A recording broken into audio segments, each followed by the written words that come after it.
myself.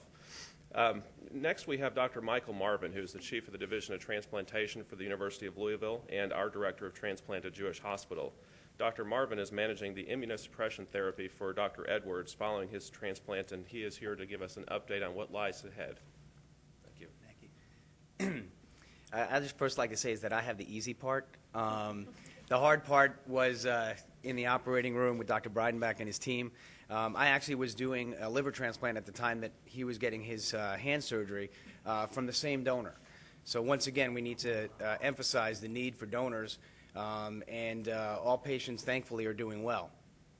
I'll talk a little bit about some of the anti-rejection regimens that we're using for Dr. Edwards. There is no established regimen for preventing rejection in composite tissue allotransplantation at this time. It's sort of, it's been taken from the experience in solid organ transplantation with liver, kidney, pancreas transplantation. So what we're using is a cocktail of drugs, and the reason to use many different drugs is so that we can minimize the adverse reactions and the complications that come from these drugs. Immunosuppression is a whole new disease. So we've created a new disease process after doing a transplant, and that we have to manage very carefully. These drugs can be very toxic, but when managed appropriately, long-term good function of all organs can occur. He is going to be on a cocktail of 4 drugs so far that prevent rejection. One is a very powerful, what we call induction agent, which was given in the operating room. And then there are 3 others which are sort of the mainstay of solid organ transplantation, including a drug called tacrolimus, Celcept, and steroids, the old standard steroids. He received a large bolus of steroids in the OR, as well as this drug called Campath, which is an induction agent. After that, we've changed the immunosuppression a little bit based on our own personal experience here in Louisville. And that is that we tried to minimize the immunosuppression very quickly. And that may or may not have contributed to one of the patients losing their hand many months after the transplant. We don't know for certain, and one of the biggest problems with hand transplantation is that we don't really have a good way of, we don't know what to make of biopsies. Is it biopsying the skin? Is it biopsying the deep muscle? Is it biopsying the nerve? A lot of this is still in flux, and there aren't any well-established protocols that exist at this time. So some of it is just based on personal experience of the team, and this team has some of the most extensive experience in the world at doing this. So how we have changed the immunosuppression for Dr. Edwards is that we're actually prolonging the steroid course. So that instead of giving steroids for a very short period of time, meaning a couple of days, he's now going to be on maintenance steroids for many months. And depending on how things go, we will modify the immunosuppression accordingly. Some of the complications that can come from these drugs, kidney function is a major potential complication, especially long-term. One of the drugs, tacrolimus or Prograf, is well known to cause kidney dysfunction, and right now his kidney function is normal. So, and he has a perfect level of that drug in his blood at this point. So he's doing very well from that standpoint. He's tolerating one of the other drugs that can cause some GI side effects, some nausea, vomiting, diarrhea, that kind of thing. That is doing very well. He has no symptoms of that. And the steroids may make him gain a little bit of weight, but so far so good.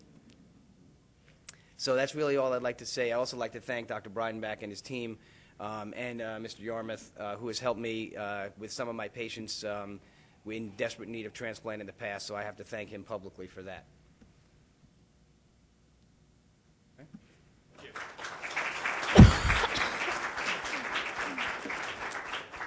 Thanks, Dr. Marvin. And as you can see, the transplantation has concluded, but the ongoing research necessary to really make this a mainstay aspect of modern medicine has much work to be accomplished as we look at the immunosuppression and how do we best maximize that. But I hope everybody can see that we're so lucky and fortunate to have a dedicated team of people working not only to make the transplantation successful, but for the experience for Dr. Edwards to remain successful for many years to come. So thank you, Dr. Marvin, and thank you to the entire team.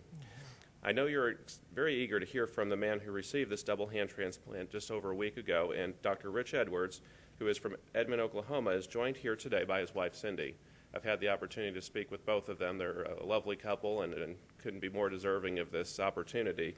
We're very pleased to have you both here with us today, and I'd like to invite Dr. Edwards up to speak with us now. Okay. Oh, okay. Oh, your mic. Okay. I'll let you go ahead. Thank you. Well, first of all, I want to say thank you to the donor family. My wife and I are just very, very thankful that people are as considerate as they have been. And, we started working with the hand transplant team here in Louisville about 2 years and 8 months ago, I believe it was, almost 3 years ago. And they keep having us come back to Louisville for tests and go to the West Coast for some tests. And just, as a chiropractor, I refer patients out to a lot of other doctors for a lot of different tests outside of chiropractic. And I thought I'd heard about just about every kind of test there is, but these guys have done testing on me that I'd never even heard of.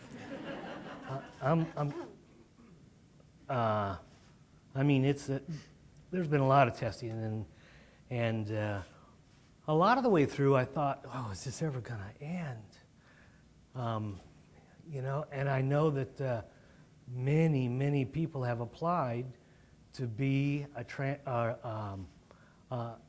hand transplant patient, and probably hundreds have applied during the time that I've been going through all this testing. And I'm very thankful to the team and to God that, that I've been accepted, and I made it all the way through the testing. And we were told that we're going to be put on the list.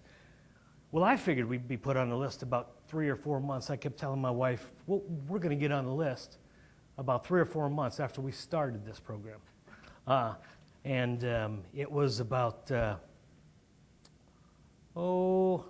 we had been put on the transplant list for about 2 weeks, maybe shy of 2 weeks, and then got a phone call on Monday night, a little less than 2 weeks after we were on the list, and Dr. Breidenbach told me that they had a pair of hands for me.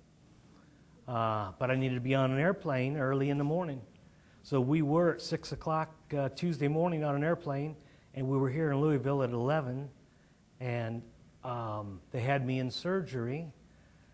I know there was a lot of coinciding to do to get the hands and arms here at the same time that I arrived, and everything prepped simultaneously. I went into surgery, I think, about maybe 7 o'clock on Tuesday evening, and about 17, I've been told 17 to 20 hours later, I came out of surgery.